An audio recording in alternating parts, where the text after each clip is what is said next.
Management को आप देखेंगे तो उसमें देखेंगे कि बड़े बड़े अधिकारी, रिटायर्ड अधिकारी और इस तरह के लोग उसमें ऑलरेडी हैं। तो आपको क्या लगता है कि कोई भी छोटे स्तर का अधिकारी उसको सुनेगा जब इतने बड़े लेवल का अधिकारी जब उसमें ऑलरेडी इन्वॉल्व है? कोरोना काल में हर किसी ने सहयोग किया, लेकिन अगर किसी ने नहीं किया तो वो स्कूलों ने नहीं किया। जिन स्कूलों को हम टेम्पल्स ऑफ एजुकेशन मानते थे वो बिजनेस अपॉर्चुनिटीज निकले। एक बहुत बड़ा प्रश्न यहाँ पे भी उठ के आया है ये कि जब हमारी और आपकी शादी होगी तो जिस स्कूल का फीस वैसे 12 लाख रुपए बता रहे थे फीस एक स्कूल का, हम नहीं दे पाएंगे स्कूल में फीस, तो हर 5 साल में फीस दुगना हो जाना है। तो बच्चे कितने बड़े हैं?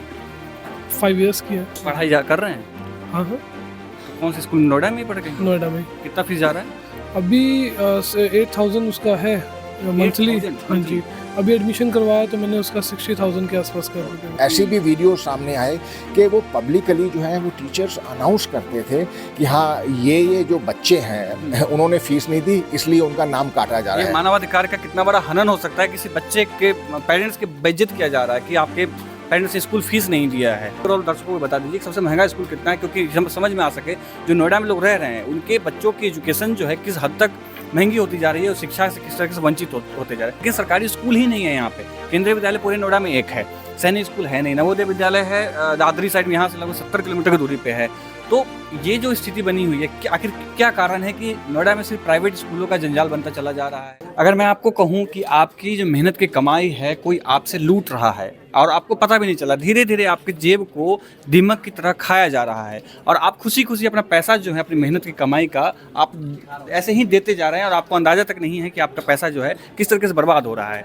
मैं बात कर रहा हूँ भारतीय शिक्षा व्यवस्था में जो एक फीस वृद्धि को लेकर के जो बातचीत होती है उसके ऊपर हम लोग आज चर्चा करेंगे। हमारे साथ में अभिष कुसुम गुप्ता हैं और सुखपाल सिंह तूर हैं और ये दोनों काम कर रहे हैं एजुकेशन के ऊपर में, खासतौर से जो स्कूल के फीस वृद्धि को लेकर के जो बातचीत होती है, जो चिंता लोगों में होती है, उन सब चीज़ों पे काम करते हैं।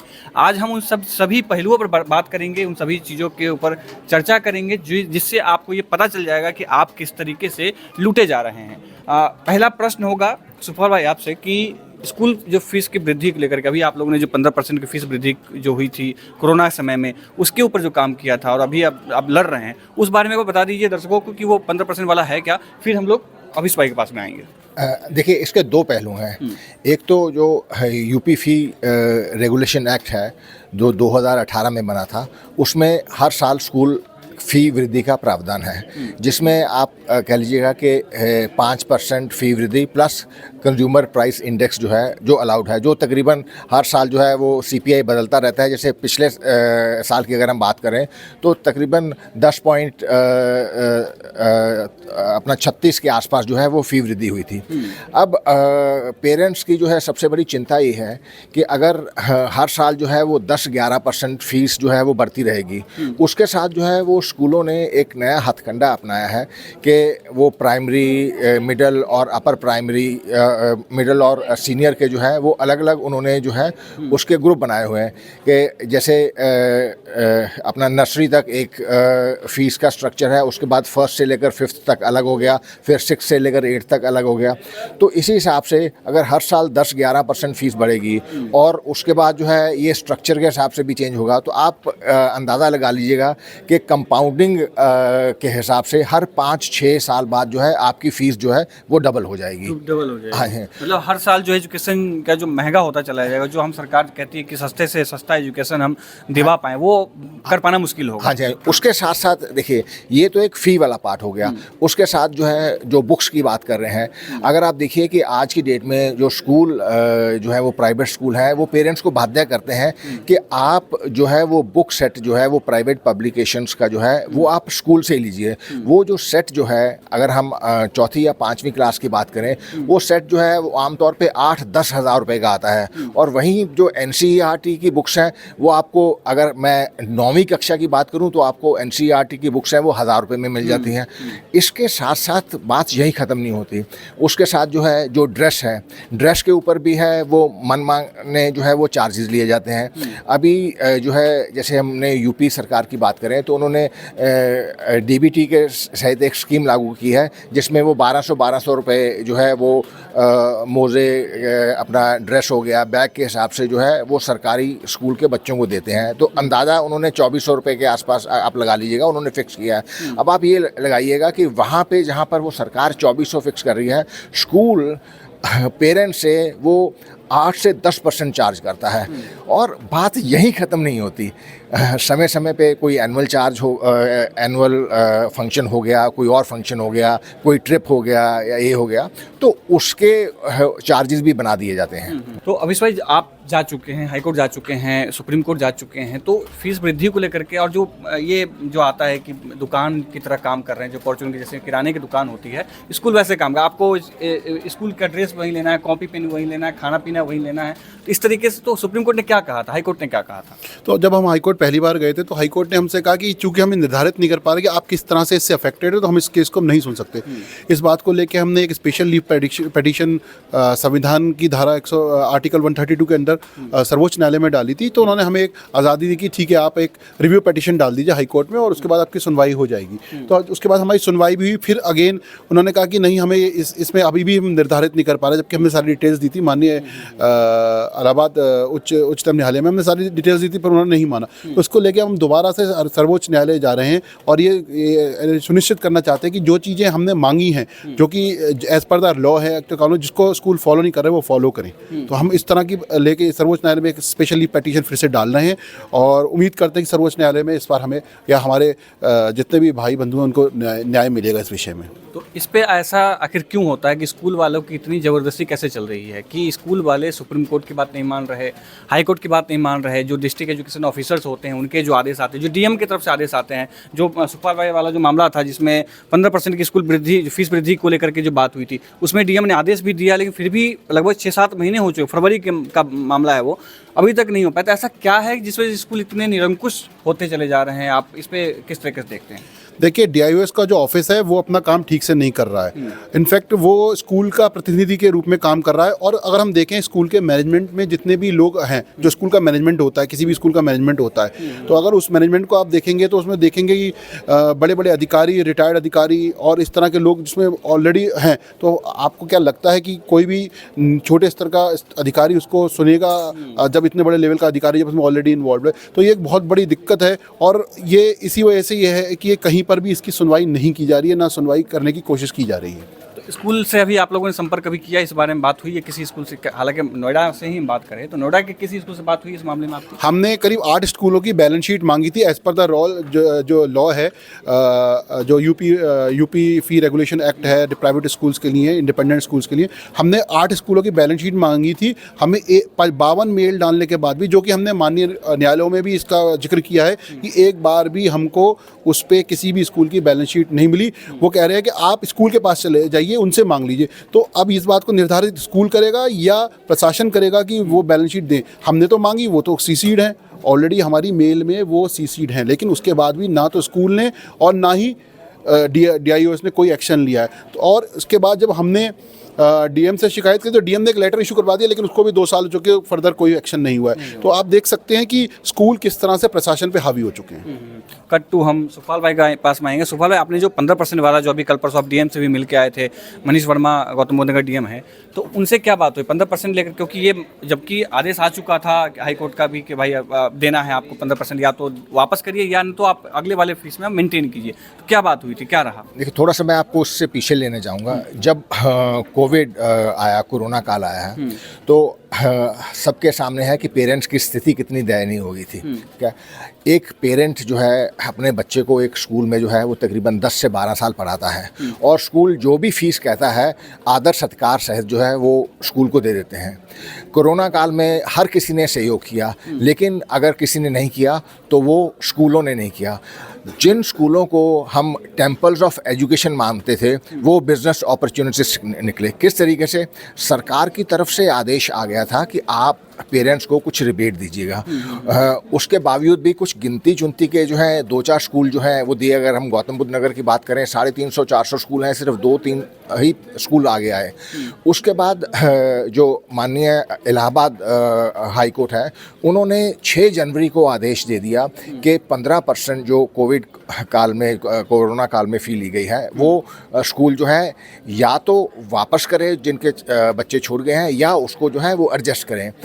आप देखिए, दुर्भाग्य देखिए कि उसके बाद यूपी सरकार का भी आदेश आया, उसके बाद जो है गौतम बुद्ध नगर प्रशासन का भी आदेश आया। उसको 11 महीने हो गए हैं।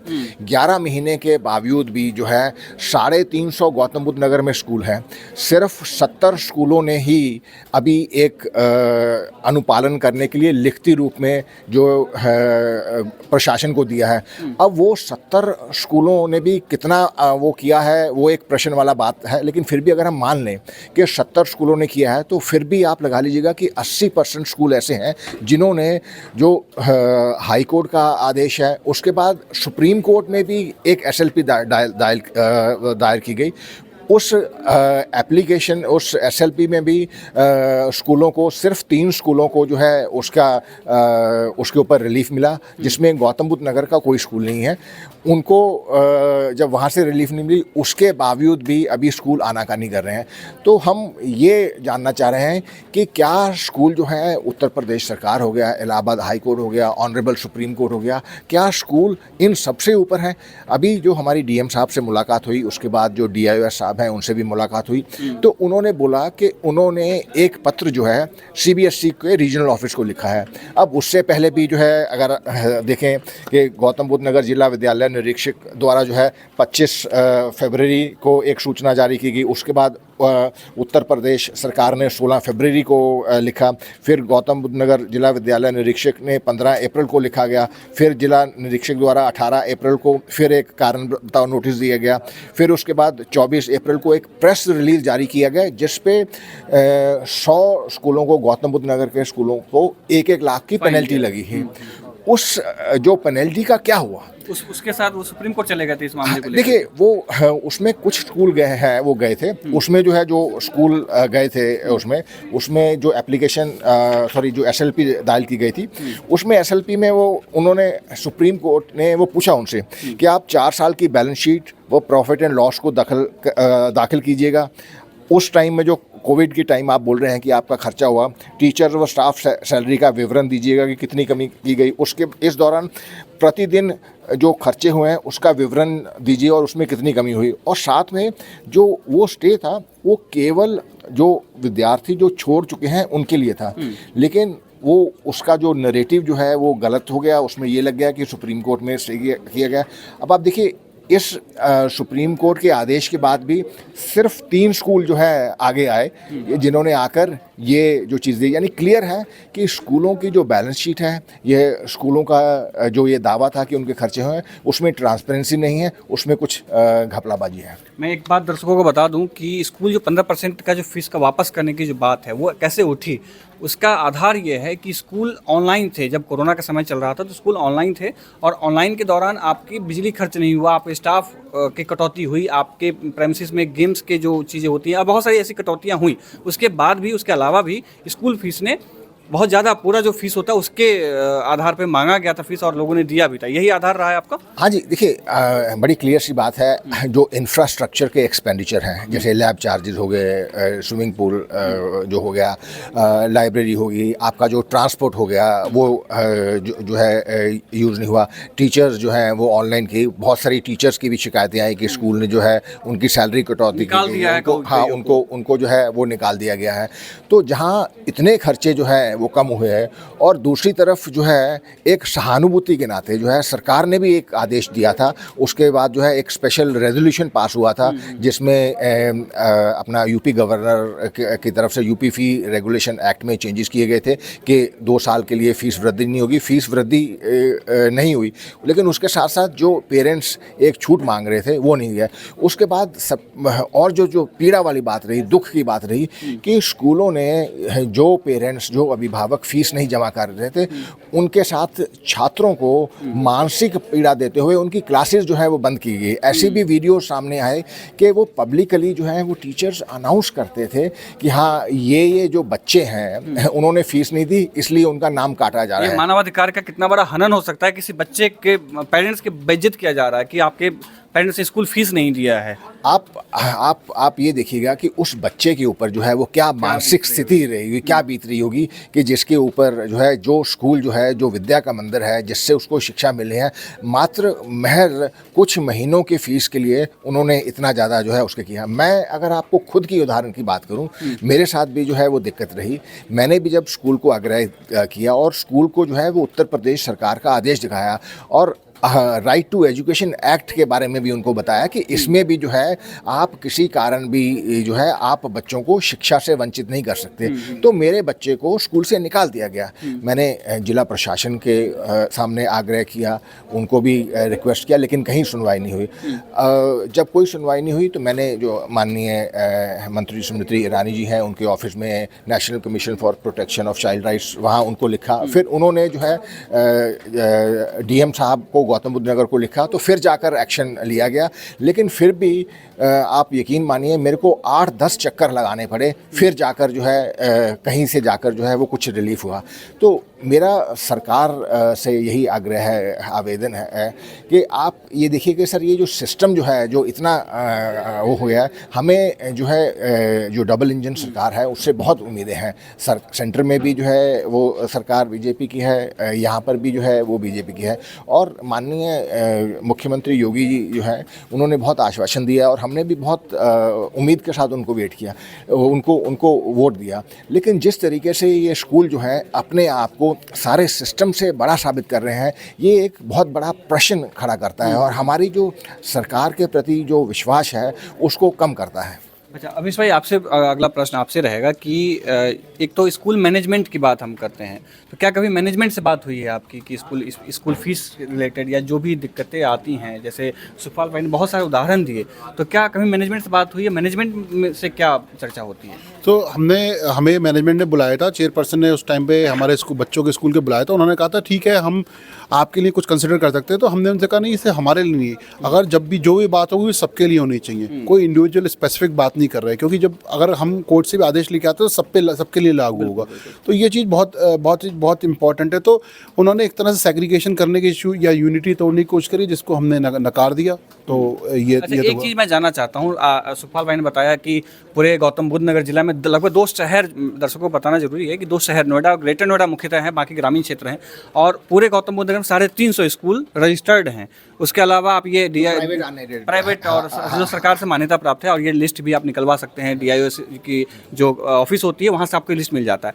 तो सबसे महंगा स्कूल हम बात करें तो आप मुझे एक बार ओवरऑल दर्शकों को बता दीजिए कि सबसे महंगा स्कूल कितना है, क्योंकि समझ में आ सके जो नोएडा में लोग रह रहे हैं उनके बच्चों की एजुकेशन जो है किस हद तक महंगी होती जा रही है और शिक्षा से किस तरह से वंचित होते जा रहे हैं। अब इसमें पहले आपसे फिर सुखपाल भाई से देखिए, नाम तो मैं नहीं लूँगा, पर एक स्कूल है जिसका मेरा जानकारी में आया कि 12 लाख रुपए साल की फीस है। 12 लाख? हाँ, तो 12 लाख रुपए साल की, और वो एडमिशन लेने के लिए सीधे 8 लाख रुपए चार्ज करते हैं, मतलब 16 लाख रुपए। तो वो एक अजीब सा विषय कि एक बच्चे की, आप नर्सरी क्लास के बच्चे की एजुकेशन अब इतनी, उसमें आप ऐसा क्या स्पेशल? 12 लाख रुपए नर्सरी का फीस है जी। तो ये एजुकेशन मतलब आप साल की फीस मान लीजिए इतनी अगर महंगी हो रही है, तो फिर एक अनईजी सी बात हो गई कि ये करना क्या चाहते हैं, किस क्योंकि अगर मैं ऑस्ट्रेलिया की बात करूं, अगर मैं कनाडा की बात करूं, तो वहाँ पे एजुकेशन बिल्कुल फ्री है, बच्चों की एजुकेशन 12th तक सब फ्री है, फ्री ऑफ कॉस्ट है। तो मुझे नहीं समझ में आ रहा कि आप एक तरफ तो बात करते हो देश को अग्रिम पंक्ति में लाने की, और एक तरफ जो बेस है, एजुकेशन जो बेस है जिसकी वजह से अग्रिम पंक्ति में आएगा, उसको आप इस तरह से नकार रहे हो। क्योंकि मेरी हैसियत तो नहीं है, अगर मैं अपनी इंडिपेंडेंटली बात करूँगी, 12 लाख रुपए साल की एक बच्चे की फीस रखूँ तो 2 बच्चों की 24 नहीं तो शायद मेरी तनख्वाह भी नहीं होगी। अच्छा सुखपाल भाई, आपसे जानना चाहेंगे कि जैसे गौतम बुद्ध नगर की हम बात करें तो यहाँ पे सरकारी स्कूल, प्राइमरी स्कूल की बात करें, प्राइमरी स्कूल हो सकते हैं हर गांव में, कुछ स्कूल हैं, लेकिन सरकारी स्कूल ही नहीं है यहाँ पे। केंद्रीय विद्यालय पूरे नोएडा में एक है, सैनिक स्कूल है नहीं, नवोदय विद्यालय है दादरी साइड में, यहाँ से लगभग 70 किलोमीटर की दूरी पे है। तो ये जो स्थिति बनी हुई है, आखिर क्या कारण है कि नोएडा में सिर्फ प्राइवेट स्कूलों का जंजाल बनता चला जा रहा है और जो इस तरीके से फीस वृद्धि की जा रही है, इसका क्या कारण लग रहा है आपको? देखिए सर, ये एक बहुत बड़ा चिंता का विषय है और ये सरकार के साथ साथ जो है सिस्टम जो है, जितने भी जो एजुकेशन एक्टिविस्ट हैं या जितने भी और लोग हैं और पेरेंट्स हैं, अभिभावक हैं, उनको भी एक आवाज़ उठानी चाहिए और इसकी डिमांड करनी चाहिए।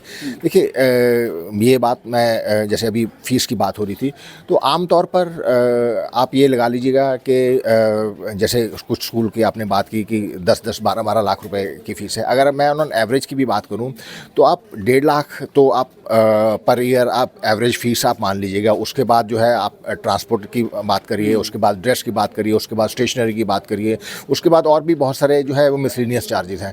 उसके बाद भी एक बहुत बड़ा प्रश्न खड़ा हो जाता है कि इन स्कूलों को पढ़ाने के बाद भी बच्चों को ट्यूशन लेना पड़ रहा है।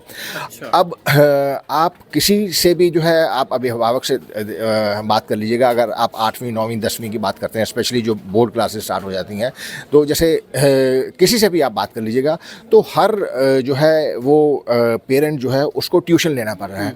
तो क्या वो जो टीचर्स हैं या जो हमारा एजुकेशन सिस्टम है वो इतना सक्षम है कि स्कूल में जाकर भी 1.5-2 लाख रुपए सालाना फ़ीस देकर भी उन जो बच्चे हैं उनकी एजुकेशन पूरी हो रही है और उनको जो है क्यों ये ट्यूशन लेनी पड़ रही है? अच्छा, अब हम बात को अगले पड़ाव पे लेके चलते हैं और हमारे साथ में बहुत सारे लोग हैं।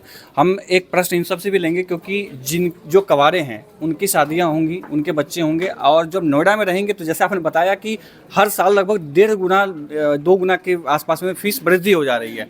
देखिए सर, उसमें जो है मैं कंपाउंडिंग की बात करूं और अगर देखिए कंपैरिजन सर हर जगह पे आता है। अगर मैं बात करूं तो मैं अपने आप को बड़ा गर्व महसूस करता हूं। सब हम जगह पे लिखते हैं कि आई लव नोएडा और नोएडा के, लेकिन अगर हम एजुकेशन की बात करें तो एजुकेशन सिस्टम, अगर मैं दिल्ली की बात करूं या मैं कहीं और की बात करूं, तो तकरीबन 30-40% जो है एजुकेशन सिस्टम दिल्ली के हिसाब से वो कॉस्टली है।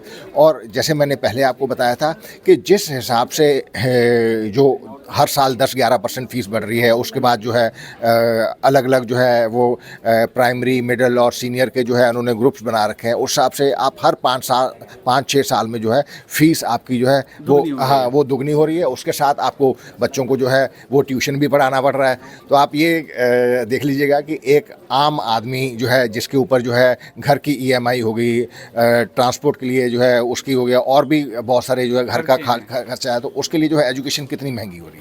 हम विनीत सर से पहले शुरू करेंगे। विनीत सर, एक बहुत बड़ा प्रश्न यहाँ पे भी उठ के आया है ये कि जब हमारी और आपकी शादी होगी तो जिस स्कूल का फीस वैसे 12 लाख रुपए बता रहे थे फीस एक स्कूल का, हम नहीं दे पाएंगे स्कूल में फीस, तो हर 5 साल में फीस दुगना हो जाना है। यानी कि जिसका भी 7,000 फीस है 14,000 दे देंगे। आपकी शादी होने के बाद बच्चों की पढ़ाई लिखाई बड़ी दिक्कत होने वाली है। क्या कुछ प्रश्न है आपका, कुछ कहना चाहते हैं आप?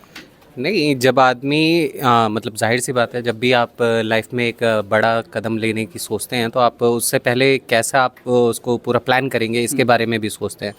और ये एजुकेशन और ये जो फाइनेंशियल एक्सपेंसेस है ये बहुत बड़ा जहाँ तक है, क्योंकि मैं भी जब सोचता हूँ तो मुझे भी जब ये एक्सपेंसेस बहुत ज़्यादा लगते हैं तो मैं कहता हूँ कि यार छोड़ो ना, क्या ही करना है शादी करके। तो मतलब आदमी मतलब एक तरह से होता है ना कि आप नहीं करना चाह रहे हो क्योंकि फाइनेंशियली एक्सपेंसेस कहाँ से उठाओगे, क्योंकि आप कोई भी अपने बच्चे को या पार्टनर को बेस्ट देना चाहता है और जब वो दे नहीं पाओगे तो फिर उस कदम जाना क्यों। हम अब यहाँ पे ये सारे लोग हैं, पहले हम शादीशुदा लोगों से बात कर लेते हैं कि उनके बच्चे पढ़ते होंगे, तो इधर की तरफ आ रहे हैं और ये थोड़े से उम्रदराज लोग हैं, शादी हो चुकी हैं। तो राहुल भाई, आपकी शादी हो चुकी है? हाँ जी, हो गई है। तो थोड़े से खड़े हो जाइए ना प्लीज़, 1 मिनट बात तो कर लीजिए। तो बच्चे कितने बड़े हैं?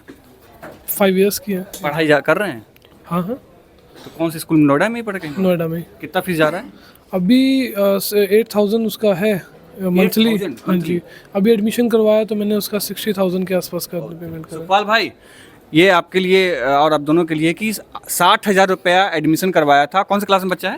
अभी तो फर्स्ट में जाएगी, अभी नर्सरी में है, फर्स्ट में जाएगी अब वो। कैसे हो पाएगा? मतलब जो कहते हैं कि बेटी पढ़ाओ बेटी बचाओ, 60,000 रुपया एडमिशन फीस और खैर हमें स्कूल का नाम नहीं लेना था लेकिन हम कट कर देंगे इसको, और 8,000 रुपये प्रति महीना उसका फीस जा रहा है। इतना महंगा है क्या?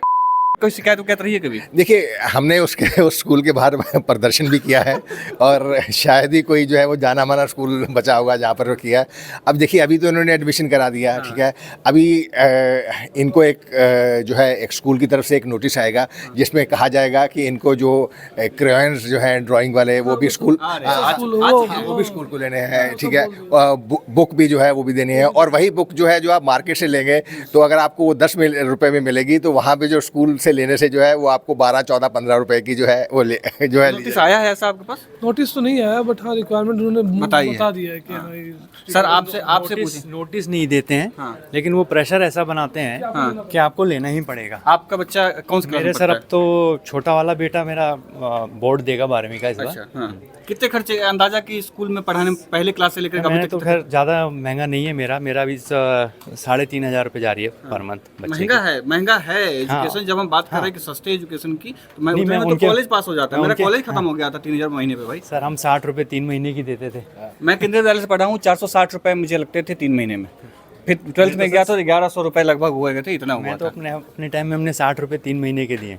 इतना महंगा नहीं, स्कूल। हमने भी जो सबने जो है सेमी गवर्नमेंट स्कूल्स में जो है हमने आप देख लीजिएगा पढ़ाई की है। अब रही बात जो है जैसे इनके ऊपर जो है तो अब मेरा बेटा भी जो है वो बोर्ड में है। अब आप देखिए कि इतनी फीस देने के बावजूद भी, स्कूल के सामने सब कुछ कहने के बावजूद भी, अगर बच्चे को ट्यूशन पढ़ानी पड़े, ठीक है, तो वो पता नहीं। पढ़ रहा बच्चा? सर मैंने पढ़वाया नहीं। अच्छा, नहीं पढ़ा। ये देखिए, आप कहाँ क्या राहुल भाई, आपने पढ़वाया बच्चे? ट्यूशन पढ़ रही हैं कि बच्ची? हाँ ट्यूशन तो नहीं, बट हाँ कभी कभी बीच में क्लासेस ज्वाइन कराई थी बीच में थोड़ा सा। अच्छा, मैं एक बात बताऊं सुखपाल भाई, ऑफिस भाई, ये सारे एडमिन हैं और एडमिन का काम होता है पैसे का लेन देन कैसा कहाँ जा रहा है और अपने घर में एजुकेशन का पैसा कैसा जा रहा है, उनका हिसाब इनका बहुत गड़बड़ चल रहा है। थोड़ा सा ठीक करने की ज़रूरत है आप लोगों को। हम आगे बढ़ते हैं, इधर भी हमारे साथ में लोग हैं कुछ। और आप बताइए जरा कि क्या बच्चे पढ़ते हैं स्कूल में, कितना फीस जा रहा है मेरी उनका? बिटिया है सर, 7 साल की है। उसका ज़्यादा 4,000 समथिंग कुछ ज़्यादा है उसकी जो फीस, हाँ, मंथली जो है। और बुक्स वगैरह भी आप मतलब स्कूल वालों ने ऐसा कर दिया प्राइवेट वालों ने कि आपको सब कुछ वहीं से लेना पड़ेगा, बुक्स भी और यूनिफॉर्म वगैरह सारा कुछ आपको स्कूल से ही लेना पड़ेगा। मतलब पर्सनल वैसे है कि थोड़ा सा क्या सैलरी उतनी बढ़ी है आपकी, जितने बच्चे की स्कूल की फीस बढ़ी है उतनी सैलरी? हर ईयरली वो बढ़ा देते हैं। अब स्कूल वाले तो फीस बढ़ा ही देते हैं, आपको पता है। कितना हर परसेंट? जैसे 5 मतलब 50% तक की? नहीं, देखिए जो यूपी फी रेगुलेशन एक्ट में लिखा हुआ है 5% प्लस कंज्यूमर प्राइस इंडेक्स, साल? हाँ, हर साल जो है।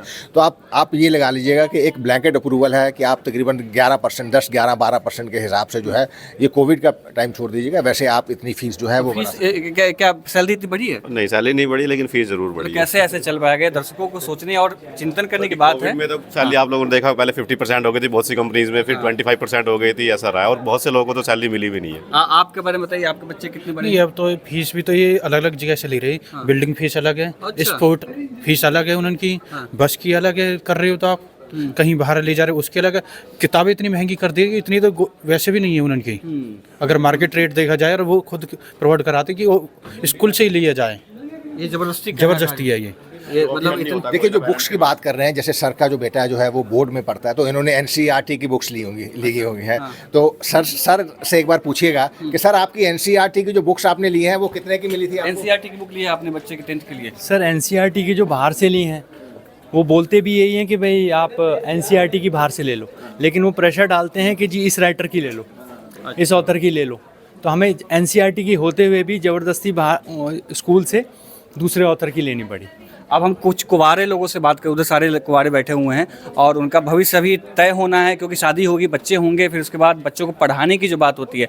प्रिया जी, आप बताइए जरा, इधर एक बार दर्शकों से बात कीजिए कि क्या स्कूल फीस को लेकर क्या सोचा है? कुछ शादी होंगी उसके बाद? मुझे ऐसा लगता है कि आजकल जो स्कूल एजुकेशन है वो एक तरह से बिजनेस हो गया है। लोग जो हैं वो प्राइवेट कॉलेज वाले जो इतना लूटते हैं और जो मतलब फ़ीस वगैरह वो इतनी महंगी हो गई है। बहुत से लोग हैं जो अफोर्ड नहीं कर पाते हैं, लेकिन वो चाहते हैं कि उनके जो बच्चे हैं वो एक अच्छी स्कूल में पढ़े, अच्छी संस्थान पढ़े, जिससे उनको अच्छी एजुकेशन मिले। लेकिन ये हर किसी के बस की बात नहीं है और कोई अफोर्ड भी नहीं कर पाता। तो ये फ़ीस जो है ये इसमें क्या कहते हैं इस टाइम पे बहुत शादी करने में डर लग रहा है क्या? ऐसा कुछ हो रहा है कि मुझे तो पर्सनली डर लग रहा है कि इतना महंगा स्कूल मैं तो हमेशा से डरती हूँ, मैं करना ही नहीं चाहती। कुछ प्रश्न हैं आपके अभिष भाई और सुखपाल भाई से? शिक्षा व्यवस्था की बात हो रही है तो गवर्नमेंट की इन्वॉल्वमेंट इसमें बहुत ज़रूरी होता है। दिल्ली सरकार ने स्कूलों को लेकर बहुत अच्छा काम किया है, तो दिल्ली और यूपी में कौन सा बेस्ट है? जवाब आप कौन देंगे? देखिए, बेस्ट दोनों ही है पर रेगुलेशन यूपी में नहीं है। एक्ट हमारे यहाँ ही है। एक्ट जो यूपी रेगुलेशन फ़ी एक्ट है वो अपने आप में एक संपूर्ण एक्ट है। अगर पूरी तरह से उसको इम्प्लीमेंट किया जाए, उसमें बेस भी दे रखा है, उसमें डेवलपमेंट फ़ीस की बात भी कर रखी है, उसमें कितना राइज होगा उतने। बस एक चीज़ जो है बेस ईयर की जो बात करी है उससे मैं सहमत नहीं हूँ, क्योंकि base year immediately preceding to act कर दिया है, जो कि ठीक नहीं है। अगर मैं अपने कैपिटल गेन की बात करता हूँ तो मेरा बेस ईयर पहले 1981 हुआ करता था, अब 2001 है।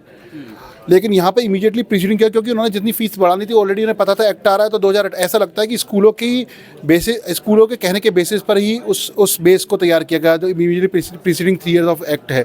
तो हमें बेस के बारे में हमारी लड़ाई, क्योंकि जब हमारा 2001 है या 1981 है बेस ईयर कैपिटल गेन्स के लिए, तो फिर उनका क्यों नहीं है? या फिर ये होना चाहिए कि मान लीजिए 2001 में वो एक्सेप्ट नहीं एग्जिस्ट करता था, जिस ईयर से वो शुरू हुआ उस टाइप से बेस होना चाहिए, तो 2018 को, तो ये भी एक बड़ा है। तो मुझे लगता है अगर हम रेगुलेशंस जो हैं वो ठीक से इंप्लीमेंट करें, जो कि सरकार नहीं करवा पा रही है, तो अपने आप में मुझे लगता है बड़ा जो आप स्कूल अपने फ़ायदे के अनुसार जो है जो भी एक्ट है उनको तोड़ मरोड़ करके इस्तेमाल कर रही है, ये बात है। कंपोजिट फीस में भी यही मुझे लगता है। इसमें हम गवर्नमेंट स्कूल्स की बात करें तो मेरे ख्याल से बजट जो है लगभग सेम ही होगा, सकता है दिल्ली में ज़्यादा हो। बजट सेम है बट इम्प्लीमेंटेशन आपको दिल्ली में ज़्यादा बेटर देखने को मिल रही है और यूपी में नहीं देखने को मिल रही है। हालांकि पहले से सुधार हुआ है बट अभी भी गवर्नमेंट प्राइमरी स्कूल में लोग नहीं जाना पसंद कर रहे हैं। इसमें क्या कारण? उसकी सीधे वजह है कि देखिए ये तो डिमांड एंड सप्लाई का खेल है। जहाँ डिमांड ज़्यादा होगी वहाँ पे ऑब्वियसली रेट ज़्यादा होगी। तो सरकारी स्कूल ऐसा नहीं है, अगर मैं ऑस्ट्रेलिया रहा हूँ, मैं कनाडा, मैं यूएस गया हूँ, मैं यूके गया हूँ, तो वहाँ पे सरकारी एजुकेशन स्कूल जो है फ्री है। लोग वहाँ पे पढ़ाना सरकारी स्कूल में ज़्यादा पसंद करते हैं, उनकी क्वालिटी ऑफ एजुकेशन बिल्कुल है, और उन्होंने कह मैंडेटरी कर दिया नहीं आपको सरकारी स्कूल में ही पढ़ना है। अब यहाँ पर क्या है कि अगर आप देखिए कि जो मैं एक रिपोर्ट पढ़ रहा था कि सरकारी स्कूलों की संख्या में कमी आई है, बढ़े नहीं है, वो कमी हुई, पॉपुलेशन में ये लगातार बढ़ रही है। तो ऑब्वियसली अब आप देखिए यहाँ पे अब बिजनेस हाउसेस का इंटरेस्ट आ गया है। कोठारी स्कूल खोला है, एमआईटी इंटरनेशनल स्कूल खोला है, डीपीएस यहाँ पे आ गया, और ये सब बड़े बिजनेस हाउसेस बन गए। तो जब बिजनेस हाउसेस बन गए तो वो बिजनेस की तरह ही बात करेंगे और प्रॉफिट की बात करेंगे। ये बड़ी दिक्कत है कि स्कूल में प्राइवेट प्लेयर्स जो हैं आ गए हैं, और मेघा जी हैं हमारी, और मेघा जी के भी कुछ प्रश्न हैं आप दोनों से। तो पहली बात ये कि जिस तरीके से कह रहे तो अगर हो सकता है कि जब हमारी उम्र के लोगों की शादी होगी तो बच्चे को पढ़ाना बहुत मुश्किल हो जाएगा। तो एक बात की शादी तो नहीं हुई आपकी भी, तो अगर प्लान कुछ किया है तो किस तरीके से फीस, उसके लिए क्या फीस के लिए क्या किया, क्योंकि सैलरी आप उतनी आपकी नहीं बढ़ने वाली है। जी नहीं आगे के प्लान की नहीं बात करूँगी मैं। अभी मेरे साथ जो हुआ है, मेरे ऊपर जो बीता है उससे रिलेटेड मैं क्वेश्चन पूछना चाहूँगी, क्योंकि हम 3 भाई बहन हैं। तो अगर क्योंकि हमने वोकेशनल कोर्सेज़ किए हैं, वो नॉर्मल कोर्सेज से ज़्यादा महंगे होते हैं, तो उसे लेकर मेरा क्वेश्चन था कि पहले के ज़माने में जो है बच्चे बहुत ज़्यादा पेरेंट्स जो है कर लेते थे, 4-5 बच्चे हो जाते थे। तो अभी के ज़माने में अगर अपने इंटरेस्ट के साथ अगर आप कुछ पढ़ना चाह रहे हो तो वो बहुत मुश्किल होता जा रहा है। तो जैसे कि हमारे पेरेंट्स ने तो हमें हमारे चॉइसेस के सब्जेक्ट्स लेने दिए, भले ही फीस उनके महंगे थे। तो आगे के लिए क्या ऑप्शंस है, हमारे लिए क्या ऑप्शंस है? कॉलेज की फीस भी बहुत ज़्यादा बढ़ते जा रहे हैं इस पे। आप कौन देखिए इसमें क्या है, एक तो जैसे इन्होंने बताया अभी जो नई एजुकेशन पॉलिसी आई है, ठीक है, उसमें भी वो एक बड़ा अच्छा एक पॉजिटिव स्टेप है। उसके बाद हम विस्तार में चर्चा फिर करेंगे। लेकिन जहाँ तक चॉइसेस की बात है, जैसे पहले एक स्टीरियोटाइप होता था कि आपको बायोलॉजी लेनी है या आपको एक स्ट्रीम लेना है, मेडिकल लेना है या इंजीनियरिंग लेना है, तो वो नई एजुकेशन पॉलिसी जो है उसमें बहुत अच्छे ऑप्शंस हैं। उसमें इम्प्लीमेंटेशन में कुछ चैलेंजेस आ रहे हैं, एंड आई एम श्योर कि सरकार जो है उसके ऊपर ध्यान देगी।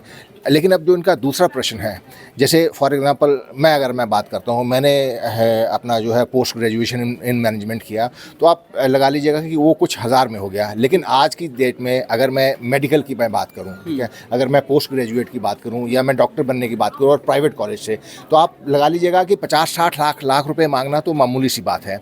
और किसी अगर एक अच्छे MBA की बात करूँ, किसी अच्छे से जो IIM की बात करें, तो वहाँ पर भी आप फीस देख लीजिएगा कि वो जो है वो डबल डिजिट लाखों में जो है वो मांगी जाती थी। तो आम तौर पे जो है, जो एक आम इंसान है, एक मिडिल क्लास है, ठीक है, उसको सिर्फ स्कूलों के लेवल पे ही जो है वो चिंता का विषय नहीं है।